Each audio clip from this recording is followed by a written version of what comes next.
அனைவருக்கும் வணக்கம். இன்றைக்கு முன்சோரில் கிரிக்கெட் விளையாட்டு போட்டி நடக்கின்றது. நாங்கள் இப்போ எங்களோட கழகத்தால் கடை போட்டிருக்கிறோம். அதனால் எங்களுக்கு நேரடியாக பார்க்கக்கூடியதாக இருக்குது இந்த கிரிக்கெட் போட்டி. நாங்கள் டிவிலாம் பார்க்குறாங்கன்றே தான் நாங்கள் நேரடியாக அந்த நிகழ்வை பார்க்க போகிறோம். நீங்களும் எங்களோட காணொலியில் பார்த்து மகிழுங்கள். அணியினர் 31 ஓட்டங்கள் வித்தியாசத்தில் இளந்தளிர் அணியினர் வெற்றி பெற்றிருக்கிறார்கள். அணியும் முன்சர் அணியும் சேர்ந்து நடத்தும் தமிழ் ரோக்கீஸும் ஈகிள் ஸ்ட்ரைக்கர்ஸ் எங்கெல்லாம் பழகி செய்யுது? எத்தனை காலமாக பழகி? நாங்கள் கனகாலமாக விளையாடுறோம். ஆனால் இந்த அணி முதலாக நடத்துகிறோம். இன்னும் உங்களோட பணி தொடர வேணும். மற்றது வேறு நாட்டில் இருந்தும் பெல்ஜியம் யூரோப்ல இருந்து ஃபுல்லாக இருந்து வராங்க.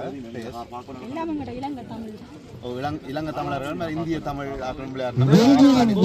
அணியினரையும் ரைசிங் டைட்டன் ஒயிட் அணியினரையும் விரைந்து மைதானத்துக்கு வருமாறு கேட்டுக்கொள்கிறோம். கால நேரத்தினை கருத்தில் கொண்டு விரைந்து செயற்படுமாறு தாழ்மையுடன்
இப்போது பார்த்திருக்கலாம், கிரிக்கெட் விளையாட்டு மிகவும் போட்டியாக நடந்து கொண்டிருக்கின்றது.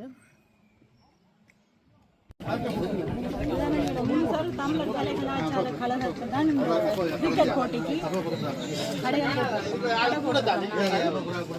ரோல், வடகறி ரோல், கோழி ரோல், மாட்டுவட்டி ரோல், பிரியாணி, கொத்தரொட்டி எல்லாம் செய்து விற்பனை செய்யப்படுகின்றது. இப்போ நாங்கள் சமைச்சு கொண்டிருக்கிறோம்.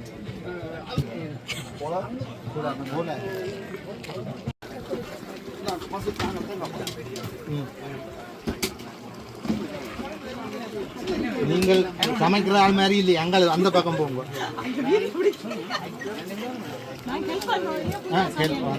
அப்படியே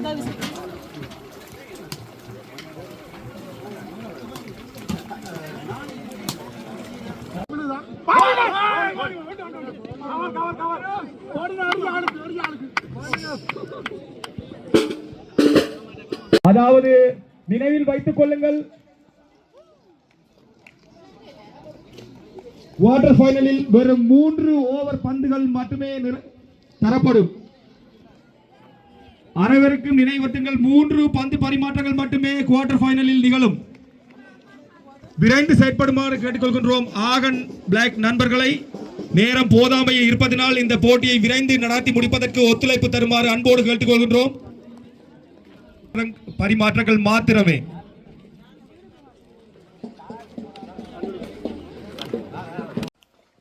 இப்பொழுது பார்த்தீர்களானால் கிரிக்கெட் போட்டி வந்து மிகவும் அமோகமாக நடைபெற்று கொண்டிருக்கின்றது. இதற்காக ஜெர்மனில் இருந்து மட்டுமல்ல, பக்கத்து பெல்ஜியம் நாட்டிலிருந்தும் பிரான்சிலிருந்தும் பங்கு பெற்றுகிறார்கள். புலம்பெயர்ந்த நாட்டில் இருந்தாலும் எல்லா விளையாட்டுகளிலும் ஆர்வத்தோடு எங்களோட தமிழ் பிள்ளைகள் பங்கு பெற்றுவதை இட்டு மகிழ்ச்சி அடைகின்றோம். நீங்களும் பாருங்கோ, உங்களோட பிள்ளைகளுக்கும் ஊக்கத்தை கொடுத்து அவர்களையும் ஏதோ ஒரு விளையாட்டில் பங்கு பெற்ற